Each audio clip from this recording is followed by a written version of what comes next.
Hello everyone, welcome to SK tutorial. आज के इस वीडियो में हम लोग देखेंगे सॉफ्टवेयर इंजीनियरिंग से रिलेटेड एमसीक्यू क्वेश्चंस को, साथ ही साथ एक्सप्लेनेशंस को भी हम लोग समझने की प्रयास करेंगे आज के इस एपिसोड में। तो चलिए हम लोग शुरू करते हैं क्लासेस को। तो ऑप्शंस के साथ आपके स्क्रीन के ऊपर क्वेश्चन नंबर फर्स्ट है। आई थिंक क्वेश्चन जो होगा वो विजिबल होगा, नहीं है विजिबल तो मैं बोल दिया करूंगा क्वेश्चंस को भी। Program is A, option A है subset of software, option B है सुपर सेट ऑफ सॉफ्टवेयर और ऑप्शन सी है सॉफ्टवेयर और ऑप्शन डी है नन ऑफ द अबव। इसका राइट आंसर क्या होगा आप लोग गेस करके बताएंगे फटाफट से। तो इसका राइट आंसर जो होगा वो होगा सब नेट ऑफ सॉफ्टवेयर, यानी कि ऑप्शन ए जो होगा इसका राइट आंसर होगा इस क्वेश्चन का। राइट, अगला क्वेश्चन देखते हैं हम लोग, which is not a process metric का। अब देखिए, जो बच्चे ने प्रोसेस मैट्रिक के बारे में नहीं पढ़ा है अभी, तो उनको ये क्वेश्चंस के बारे में आइडिया लगाना उनके लिए थोड़ा सा कॉम्प्लिकेटेड रहेगा या फिर कंफ्यूजिंग रहेगा। राइट, तो प्रोसेस मैट्रिक के बारे में मैं इन शॉर्ट में बता देता हूं अभी यहाँ पर, लेकिन डिटेल में वीडियोस भी बहुत जल्द ही आएंगे जिसमें कि आप लोग समझेंगे क्या है होता है प्रोसेस मैट्रिक और इसके सभी pros and cons, advantage disadvantage सभी चीज़ों को मैं एक्सप्लेन करूंगा अच्छे से डिटेल में अगले वीडियोज़ में। तो अभी फिलहाल इतना जान लेते हैं जितना से कि हम लोग का ये एमसीक्यू क्वेश्चन सॉल्व हो जाए। तो चलिए देखते हैं। तो यहाँ पर जो है बेसिकली प्रोसेस मैट्रिक्स के बारे में डेफिनेशंस आ चुके हैं आप स्क्रीन के ऊपर। तो ये जो है basically process matrix defines quantitative and qualitative measures है।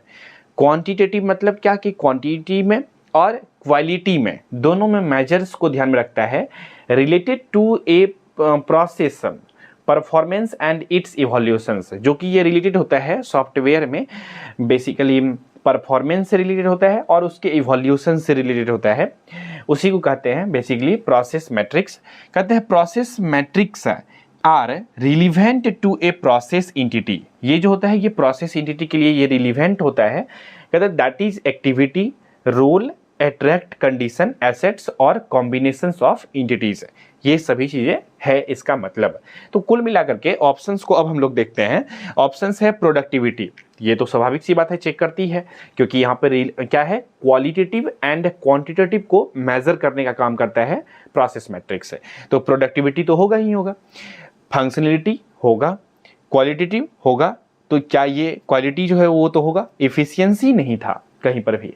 तो इफिशियंसी जो होगा सॉफ्टवेयर में क्षमता नहीं देखता है, पावर नहीं देखता है, क्वालिटी देखता है, क्वांटिटी देखता है। राइट, तो यहां पर इसका राइट आंसर क्या होगा, इफिशियंसी होगा। इस चीजों को ध्यान में, क्योंकि यहां पे क्वेश्चन क्या है which is not process of, तो ये तीनों तो है लेकिन ये डी नंबर जो होगा इफिशियंसी, ये होगा राइट आंसर। उम्मीद करते हैं समझ में आ रही होगी। चलिए अगला क्वेश्चन देखते हैं। अगला क्वेश्चन आपके स्क्रीन के ऊपर है, सॉफ्टवेयर इज ए। सॉफ्टवेयर जो है वो क्या है। पहला नंबर क्वेश्चन क्या था, प्रोग्राम इज ए। यहां पर तीसरा नंबर क्वेश्चन क्या है, सॉफ्टवेयर इज ए। तो software is a super set of programs. ये क्या है, सुपर सेट ऑफ प्रोग्राम्स है, सब नेट ऑफ प्रोग्राम्स है, या फिर सेट ऑफ प्रोग्राम्स है, या नन ऑफ द अबव है। क्या होगा इसका राइट आंसर, इसका राइट आंसर होगा ये जो है सुपर सेट ऑफ प्रोग्राम्स है। ऑप्शन ए जो होगा इसका राइट आंसर होगा, software is a super set of program. ये याद रखिएगा अच्छे से। राइट, चलिए अगला क्वेश्चन देखते हैं। कहता है कि which phase is not available in software life cycle. अब देखिए प्यारे बच्चों, यहां पर जब मैं बता रहा हूं सॉफ्टवेयर लाइफ साइकिल के बारे में तो थोड़ा सा एक्सप्लेनेशंस करने की यहां पर जरूरत है। सॉफ्टवेयर लाइफ साइकिल होता क्या है, देखिए इसको दूसरा नाम इसका सॉफ्टवेयर डेवलपमेंट लाइफ साइकिल बोलते हैं, यानी कि SDLC भी इसको बोलते हैं। राइट, तो ये होता क्या है, तो कैसे समझेंगे कि ये मतलब क्वेश्चंस में क्या है, which phase is not available, मतलब कौन सा फेज अवेलेबल नहीं होता है SDLC में। तो हम लोग जानेंगे सॉफ्टवेयर डेवलपमेंट लाइफ साइकिल क्या है, तब तो हम लोग पता कर पाएंगे कि कौन सा फेज नहीं होता है। तो यहां पर जानना तो जरूरी है, तो डिटेल एक्सप्लेनेशन तो जानना जरूरी है। तो बहुत जल्द ही इस टॉपिक पर भी आप लोगों को लेक्चर्स मिलने वाले हैं सॉफ्टवेयर डेवलपमेंट और यहाँ पर लाइफ साइकिल पर, जिसमें कि आप लोग सभी चीजें इस टॉपिक से रिलेटेड अगर समझ जाएंगे तो इस तरह के एमसीक्यू क्वेश्चंस को कर पाएंगे। अभी फिलहाल मैं इस एमसीक्यू क्वेश्चंस को सॉल्व करने लायक इंफॉर्मेशंस को बता देता हूं ताकि आप इस क्वेश्चंस को सॉल्व कर सकें कि क्या होता है SDLC। इसको मैं एक्सप्लेन करके आप तो सबको समझा देता हूं बेसिकली, तो आप इस क्वेश्चन का आंसर एटलीस्ट दे पाएंगे अभी। यहाँ पर देखिए क्लियरली यहाँ पर लिखा हुआ है सॉफ्टवेयर डेवलपमेंट लाइफ साइकिल जो होता है ये एक प्रोसेस होता है जिसको यूज किया जाता है सॉफ्टवेयर इंडस्ट्री में टू डिज़ाइन करने के लिए या फिर डेवलप करने के लिए and high testing quality software. Quality software जो सॉफ्टवेयर होता है उसका हाई टेस्टिंग के लिए यूज किया जाता है। और कहते हैं the SDLC aims to produce a high quality software that meets or exceeds customers expectations, reaches completions within times and cost estimates. मतलब इसको जो बनाया जाता है बेसिकली जिसको जो यूज किया जाता है SDLC लाइफ साइकिल जो होता है इसमें क्या होता है कि इस चीज़ों का ध्यान रखा जाता है जो कस्टमर है उसकी एक्सपेक्टेशन के अकॉर्डिंगली कोई भी सॉफ्टवेयर डिज़ाइन हुए हैं या नहीं हुए हैं, राइट और वो कॉस्ट इफेक्टिव हैं या नहीं है उसके अकॉर्डिंगली बनाया जाता है किसी चीज़ों को ध्यान में रखते हुए SDLC का। तो इसमें बेसिकली कुल मिलाकर के ऐसे समझिए कि कोई भी जब सॉफ्टवेयर बनता है तो पहला प्रोसेस क्या होता है आप लोग तो जानते हैं कंप्यूटर साइंस से आप लोगों ने डिप्लोमा एटलीस्ट तो किया ही है सभी कोई। तो पहले तो क्या होता होगा कोडिंग होता होगा एटलीस्ट, ठीक है ना। कोडिंग के बाद क्या होता होगा, कोडिंग के बाद कुछ ना कुछ तो प्रोसेस होता होगा, कोडिंग होता होगा, फिर उसका टेस्टिंग होता होगा जिसको हम लोग कंपाइल करके प्रोग्राम लिखते थे ना, कंप्यूटर प्रोग्रामिंग थ्रू सी में आप लोगों ने पढ़ा होगा या फिर बेसिक पाइथन और ये सब जो प्रोग्रामिंग लैंग्वेज किए होंगे। तो उसमें जब हम लोग प्रोग्राम को लिखते हैं कोडिंग को लिखते हैं तो उसको फिर क्या करते हैं रन कराते हैं। तो रन कराते थे जब हम लोग एग्जीक्यूट करते थे तो उसमें एरर आ जाता था, एरर को फाइंड करते थे, फिर से उसको कंपाइल रन कराते थे, देखते थे। जब हम लोग का प्रोग्राम रन कर जाता था तो एक नेक्स्ट लेवल का खुशी मिलता था जब प्रोग्राम को हम लोग कंप्यूटर पर लिखते थे और वो प्रोग्राम रन कर जाता था, एक बार में सही हो जाता था तो हम लोगों को एक नेक्स्ट लेवल खुशी मिलता था। और नहीं रन करता था, एग्जीक्यूट गलत होता था तो वो तो फिर सोचते थे क्या गलत हो गया। मैं तो एक ऐसा स्टूडेंट था इंजीनियरिंग टाइम में, मैं जब प्रोग्राम को रन कराता था तो हर बार एरर ही पता चलता था और एरर आता था तो क्या एरर आया है इसको भी मैं आइडेंटिफाई नहीं कर पाता था अपने इंजीनियरिंग के टाइम में। लेकिन फिर बाद में धीरे धीरे प्रैक्टिस से धीरे धीरे चीज़ों को सीखते सीखते समझ में आने लगी तो अब थोड़ा आसान हो गया है मेरे लिए ये सभी चीज़ें भी। मेरा बैकग्राउंड है इलेक्ट्रिकल इंजीनियरिंग लेकिन मुझे बहुत अच्छा आइडिया है कंप्यूटर साइंस इंजीनियरिंग का भी। एक बहुत अच्छा सा कोट्स है ना कि engineers can do anything but मेहनत करना पड़ता है। तो मेहनत मैं करता हूँ आप लोगों के लिए। ये एपिसोड को रिकॉर्ड करने के लिए मैं बेसिकली अभी ही रिकॉर्ड अगर जो क्लास को कर रहा हूँ तो अभी रात के 2 बज रहे हैं। आप भले दिन में देख रहे होंगे या कब देख रहे हैं मुझे पता नहीं, लेकिन अभी रात के 2 बज रहे हैं और मैं क्लासेस को रिकॉर्ड कर रहा हूँ। और 2 बजे से पहले मैं बैठा था इस क्लासेस को रिकॉर्ड करने के लिए, मतलब बेसिकली कंटेंट वगैरह से लिखने के लिए 8 बजे ही। और 8 बजे से मैंने पहले इसको सब कुछ मतलब टाइपिंग और डिज़ाइन वगैरह कर लिया। इसके बाद इसको अभी 2 बजे फाइनल हुआ है तो स्टार्ट किया हूँ मैं इसका रिकॉर्डिंग। तो मेहनत तो करना पड़ता है। और लिखने से पहले कंटेंट को मैंने खुद पहले मतलब जो चैप्टर्स है इसका उस चैप्टर को पढ़ा है और उससे MCQ क्वेश्चंस को बनाया है और कुछ MCQ क्वेश्चंस को इंटरनेट से लिया है और जो कि आपके सेल एग्जामिनेशंस के मैनेजमेंट ट्रेनिंग में एग्जामिनेशंस में पूछे गए हैं। तो सोचिए, तो मेहनत इस लेवल का कर रहा हूँ और उसका एक्सप्लेनेशंस को भी ढूंढना कि एक्सप्लेन भी करना है चीज़ों को लेकर के। तो रिसर्च तो करना पड़ता है, मतलब ऐसे ही ऐसा नहीं है कि सिंपल में सीधा बात कि एक बहुत नॉर्मल सी अगर मैं बोलूँ तो सीधा मुंह उठा करके पढ़ाने के लिए मतलब नहीं आ गया हूँ, ऐसे आसान भाषा में बोले तो। और इतना पॉसिबल भी नहीं होता है, ये इंजीनियरिंग सब्जेक्ट है, कुछ भी कोई भी नहीं पढ़ा सकता है इसमें, राइट। जब तक कोई पढ़ के नहीं आएगा तब तक वो अच्छे से एक्सप्लेन भी नहीं कर पाएगा चीज़ों को हर एक जगह पे, राइट। तो मेहनत हर जगह करनी पड़ती है, इस वजह से मैंने थोड़ा सा एक्सप्लेन कर दिया चीज़ों को, राइट। तो चलिए आते हैं पॉइंट पे। तो आप लोगों को लगता होगा मेरा मेहनत दिखता होगा जब मैं एक्सप्लेन करता हूँ चीज़ों को, तो वो आप लोगों को समझ में भी आ रही होगी चीज़ें, ठीक है। तो जब कोडिंग होता है, कोडिंग करते हैं तो उसके बाद क्या होता है, टेस्टिंग करते हैं। उसके बाद अगर कोई एरर आ जाता है तो फिर उसको मेंटेन करना, मतलब मेंटेनेंस का जरूरत होता है। तो कोडिंग, टेस्टिंग और मेंटेनेंस तो दिखता है, लेकिन एब्स्ट्रैक्शंस जो ऑप्शन डी है, ये चीज़ें जो होता है हम लोगों का सॉफ्टवेयर डेवलपमेंट लाइफ साइकिल में नहीं होता है। क्लियरली समझ में आ गया। तो ये थे टोटल हम लोगों का 4 क्वेश्चंस। एक और क्वेश्चन देख लेते हैं हम लोग MCQ का 5th question, build and fix models has. तो बिल्ड एंड फिक्स मॉडल में कितना फेज होता है इसको पूछा गया है। तो पहला जो है 3 फेज, दूसरा है फर्स्ट 1 फेज, 2 फेज और 4 फेज। अब इस क्वेश्चंस का भी आंसर वही बच्चा दे पाएगा जो बच्चों ने बेसिकली अध्ययन किया है बिल्ट एंड फिक्स मॉडल्स के बारे में, जिसको आइडिया है बिल्ट एंड फिक्स मॉडल्स के बारे में। तो बहुत बच्चे तो आंसर्स सोच भी लिए होंगे इसका आंसर जो है क्या होने वाला है। कुछ का होगा answers options A, options B, option C, D, सब ऑप्शंस होगा आंसर, राइट।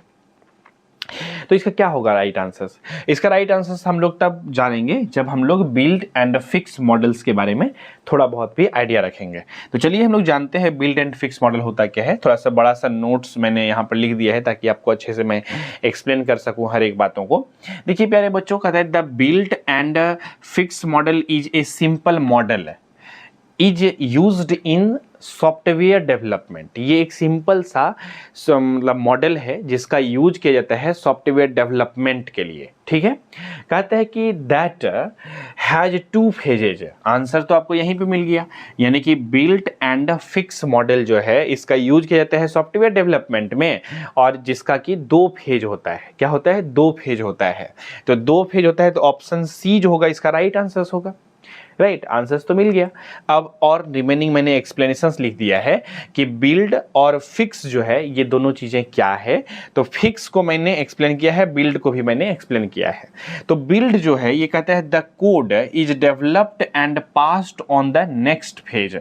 मतलब यहाँ पर बिल्ड का क्या काम है कि कोड जो होता है वो डेवलप किया जाता है और उसको फिर पास कर दिया जाता है नेक्स्ट फेज के लिए, ठीक है। और फिक्स जो होता है वो क्या करता है? The code developed in the build phase is made error free and modified according to the users requirement. यानी कि फिक्स क्या करता है कि जो एरर आता है, जो बिल्ड फेज में जो एरर बना है, मतलब जो कोड लिखाया बना है, कोड बनाया गया, उसमें अगर कोई एरर आ गया तो उस एरर को क्या करता है? रिमूव करता है और उसको यूजर्स के रिक्वायरमेंट के अनुसार उसको क्या करता है? बनाता है। ये कौन करता है? फिक्स करता है। इसीलिए 2 फेज बोला जाता है, बिल्ट का एक फेज, दूसरा फिक्स का दूसरा फेज, ठीक है। 2 फेज इसलिए बोला गया है। यहां तक समझ में आ गया? तो अकॉर्डिंग टू द कस्टमर्स और यूजर्स के रिक्वायरमेंट के अनुसार। फिर यहीं पे लिखा हुआ है the built and fix model has some benefits such as being cost efficient for small projects with limited complexity. However, it also has some disadvantages such as। तो यहाँ पर कहता है कि बिल्ट जो है, इस बिल्ट एंड फिक्स में कुछ एडवांटेजेस और डिसएडवांटेजेस भी हैं जो कि यहाँ पर मेंशन है। पहला एडवांटेजेस तो ये है कि ये कॉस्ट एफिशिएंट होता है, मतलब ज़्यादा महंगा नहीं होता है, और ये जो होता है स्मॉल प्रोजेक्ट्स में इसको यूज किया जा सकता है विद लिमिटेड कॉम्प्लेक्सिटी। और हाउएवर इसीलिए इसको कहता है सम, इसमें क्या होता है ना, डिसएडवांटेजेस भी है, इसीलिए इसमें कुछ डिसएडवांटेजेस भी है। सिंपल सी बातें हैं, किसी में एडवांटेजेस है तो डिसएडवांटेजेस तो रहता ही है ना। तो ये कॉस्ट एफिशिएंट है, लेकिन ये क्या है, स्मॉल प्रोजेक्ट्स में ही लिमिटेड कॉम्प्लेक्सिटी के साथ यूज किया जा सकता है। और भी कुछ डिसएडवांटेजेस है, जैसे कि यहाँ पर लिखा हुआ है क्लियरली अनसेटिस्फाइंग। ये अनसेटिस्फाई करता है for products of reasonable size. Cost जो होता है, कहते हैं कि हायर और लार्जर प्रोजेक्ट्स के लिए ये कॉस्टली पड़ जाता है। और यहाँ पर बेसिक सी बातें आपके लिए लिखा हुआ है, इसका आप लोग चाहें तो स्क्रीनशॉट लेकर के अपने से रीडिंग मार करके समझ सकते हैं। मैं हट जाता हूँ थोड़ा सा साइड ताकि आप लोग स्क्रीनशॉट ले सकें। अच्छे से ले लीजिए यहाँ पे स्क्रीनशॉट इसका, तो ताकि आपको अच्छे से सभी चीज़ें समझ में आ जाए और आप अच्छे से अध्ययन कर सकें अपने एग्जामिनेशंस के लिए, राइट। अगला क्वेश्चंस को हम लोग देखते हैं। अगला क्वेश्चन जो है आपके स्क्रीन के ऊपर है। क्वेश्चंस है which one is not a requirement of elicitation technique का। अब यहाँ पर क्या है कि कौन जो है इसमें से इलिसिटेशन का रिक्वायरमेंट नहीं है, इलिसिटेशन टेक्निक का, राइट। तो ऑप्शन ए है इंटरव्यू, बी है द यूज केस अप्रोच, और सी है फास्ट, और डी है डेटा फ्लो डायग्राम। तो इसका राइट आंसर क्या होगा, इसको हम लोग देखते हैं।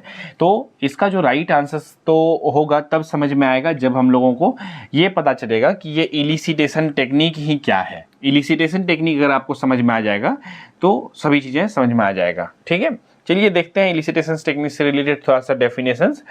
ये जो होता है ना इलिसिटेशन टेक्निक, ये एक टेक्निक होता है जिसको मेथड्स है एक्सट्रैक्ट करने के लिए यूजर के रिक्वायरमेंट्स को, यानी कि यूजर को कई सॉफ्टवेयर में क्या चीज़ों का ज़रूरत है, क्या चीज़ उसको चाहिए, यूजर्स को इस इंफॉर्मेशंस को एक्सट्रैक्ट करने के लिए लेने का जो काम होता है वो इलिसिटेशन टेक्निक कहलाता है। ठीक है, कहते हैं दे इंक्लूड ट्रेडिशनल कॉग्निटिव, ये जो होता है इंक्लूड होता है ट्रेडिशनल कॉग्निटिव और कोलैबोरेशन, कोलैबोरेशन मतलब मिलजुल करके, ठीक है, इनोवेटिव, कुछ इनोवेटिव नए रूप से, कॉन्टेक्सचुअल और टेक्निक्स को यूज करता है। कहता है here are some examples of elicitation technique, कुछ एग्जांपल्स अभी मैं दिखाने वाला हूं आप सभी को इलिसिटेशन टेक्निक से रिलेटेड। तो ये जो है आपके स्क्रीन के ऊपर आ चुके हैं। तो लिस्ट ऑफ इलिसिटेशन टेक्निक्स जो है, पहला है इंटरव्यू। आप लोगों को शायद बहुत अच्छे से मतलब विजिबल नहीं है, तो मैं बोलते चलता हूं। पहला नंबर में है इंटरव्यू, दूसरा नंबर में है एग्जिस्टिंग सिस्टम, तीसरा नंबर में है प्रोजेक्ट स्कोप, चौथा नंबर में है ब्रेन स्टॉर्मिंग और पांचवा में है फोकस ग्रुप्स और जो छठा है इसमें है एक्सप्लोरेटरी प्रोटोटाइप्स और user task analysis, observations, surveys, questionnaire और स्टोरी बोर्ड। तो ये सभी जो है इलिसिटेशन टेक्निक्स का एग्जाम्पल्स है, राइट। तो इसके आधार पर इलिसिटेशन टेक्निक को आपने समझा क्या होता है इलिसिटेशन टेक्निक, और बेसिकली ये यूजर्स के रिक्वायरमेंट को पहचानता है, ठीक है। तो अब इस ऑप्शंस के अकॉर्डिंगली आपको बताना है कि क्या है इलिसिटेशन टेक्निक, ठीक है। तो यहाँ पर जो है बेसिकली इंटरव्यू ऑप्शन ए है, तो ऑप्शन ए इंटरव्यू तो है। तो यहाँ पर कहता है which is not requirement of elicitation technique है, इसमें क्या है जो कौन सा मतलब रिक्वायरमेंट नहीं है। द यूज केस अप्रोच या फिर फास्ट या फिर डेटा फ्लो डायग्राम। तो क्या जो है इलिसिटेशन टेक्निक्स जो है वो बेसिकली नहीं है। इसका आंसर्स जो है आप लोग जो है इस वीडियोज के चैट सेक्शंस में लेकर के भेजेंगे, इसका आंसर्स को आप लोग बताएंगे ऑब्जर्व करके, ठीक है। तो ये है आप सभी के लिए होमवर्क का, ठीक है। बहुत ज़्यादा सर भारी नहीं करना है, अगले एपिसोड में हम लोग इस क्वेश्चंस का आंसर को भी हम लोग देख लेंगे। तो अभी फिलहाल रखते हैं आज के इस एपिसोड में बस इतना ही। मिलेंगे बहुत जल्द ही अगले एपिसोड में, जिसमें हम लोग चर्चा कर रहे होंगे क्वेश्चन नंबर 6 से आगे की ओर, और भी हम लोग क्वेश्चंस के आंसर्स को समझेंगे। तो उम्मीद करते हैं आज का ये एपिसोड आप सभी को पसंद आई होगी। किसी भी तरह का डाउट, क्वेश्चंस, कन्फ्यूजन्स रह गया है तो आप लोग चैट सेक्शंस में क्वेश्चंस को पूछ सकते हैं। पूरा कॉपरेट, पूरा सपोर्ट करने का मेरा पूरा तरह से कोशिश रहता है ताकि सभी बच्चों का प्रिपरेशन अच्छे से हो सके। तो चलिए रखते हैं इसी विचार के साथ आज के इस एपिसोड में इतना ही। मिलेंगे बहुत जल्द ही अगले एपिसोड में, तब तक के नमस्कार, जय हिंद, वंदे मातरम।